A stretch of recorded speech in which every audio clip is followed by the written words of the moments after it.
Yeah, it is a soggy day outside, widespread rain, a few thunderstorms even likely this afternoon. Meteorologist Rochelle J. in the First Alert Weather Center with more on wet weather that could continue over the next few days. Rochelle. Yes, Denise, it does look like, however, today we'll have the most widespread, most consistently widespread rain, I should say. We even have a flood watch that goes into, or excuse me, that is in effect and continues into later on this evening. So that includes areas like Frederick, Montgomery, Washington, Allegheny, and eastern Garrett County. By the time things are said and done later tonight, those areas could see 2 to 4 inches of rainfall. And you do see some heavy rain now moving through western Maryland up towards Cumberland, just east of Oakland. So you do see some of those areas overlapping with the flood watch. We also have some heavier rain into St. Mary's County, but generally we're looking at widespread light rain. We've got a lot of green on first alert radar right now. So far for today, over an inch in McHenry, nearly 3/4 of an inch at BWI, as well as in College Park, getting close to an inch at Camp Springs at Andrews, about 8/10 of an inch right now so far in Hagerstown, and 1/4 of an inch for the day in Westminster. 68 degrees at BWI Marshall. We've got a breeziness out there, wind gusts up to about 22 miles an hour. Those dew points are high. We've got high levels of humidity and moisture in the air, giving us that capability to potentially produce more rainfall with the showers that we're seeing later on today and into the next couple of days. As Denise mentioned, we've got chances for showers and storms. So here's a look at the planning forecast for the rest of the day today. High risk of showers continuing. So more rain. We need it. Of course, though, we'll keep an eye on that flood watch in those areas that could see a bit more rain. We'll look at Futurecast Denise coming up in the full First Alert forecast. All right, welcome back. Taking a live look at WJZ Outback. I guess you can't see rain there, but it's raining, and there's a lot of raindrops on our cameras from downtown, Rochelle.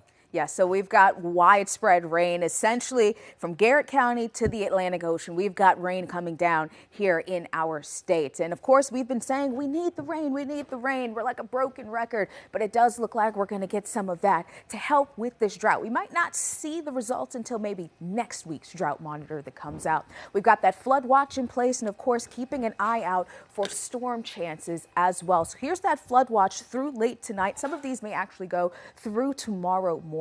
Heavy rainfall expected from Montgomery County up through Frederick, Washington, Allegheny, and parts of Garrett County, where we could see 2 to 4 inches of rainfall in some of those areas. So far, we have some spots nearing an inch. McHenry and Garrett County already over an inch of rainfall, and we still have a few more hours with at least light showers that move through. But when we take a look at First Alert radar, we also see some more of those yellows, and we even have some oranges showing up.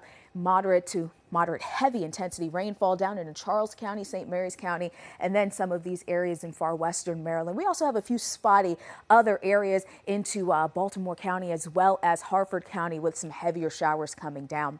Here's Futurecast still monitoring that risk for some heavier rain, specifically in western Maryland, where that flood watch is in place through late tonight. Here we are at 6 p.m.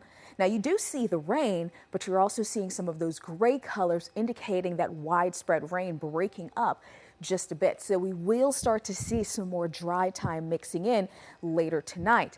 Futurecast still wants to paint very heavy rain coming down west of Baltimore later tonight going into the overnight hours. Now, early tomorrow morning, we could see some more of those heavier showers, maybe a couple of storms or two a little farther east as well as southeast toward the lower eastern shore. We'll have to monitor this overnight, but then early tomorrow morning, we're starting to see more dry time, but also the risk for a few spotty, heavier showers is still present during that morning commute on Wednesday. Spotty off and on showers through the second half of the morning before more rain potentially for Wednesday afternoon.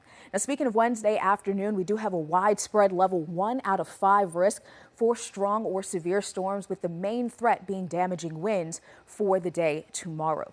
24-hour rainfall estimates, we could see 1 to maybe up to 3 inches wherever some of that heaviest rain sets up. Does look like 1/2 of an inch is a good bet for most of the state in the next 24 hours. But wherever we have that heavier rain that comes down, we could see some totals over an inch. Winds are coming out of the south and east, 5 to 15 miles an hour, gusting higher. We're sitting in the mid to upper 60s. And those dew points sitting pretty close to that as well. You definitely feel it as you're stepping out the door. Latest pollen report, high levels of few different allergens, but thankfully we've got that rain around, and that will most likely be helping in the coming days with the pollen report. Quick check on the 7-day forecast. 60s today, 70s the next couple of days. We've got 80s in the forecast as well. Denise will take another look at the 7-day forecast coming up a little later on in the show. All right, rain, rain, rain, rain, rain, and we need it, need it, need it. Yes, and the people asked for it during the week, so now we have it during the week as well. Of course, we've got that chance for the next few days. It does include Saturday, Preakness Saturday here in Baltimore, but we'll continue to monitor. It doesn't look like an all-day rain. Once we get out of today, becomes more scattered, hit and miss. You're seeing that on the 7-day forecast. We'll also get those temperatures back up into the 70s. Humidity, though, staying high. And there are peaks of sun, so we'll focus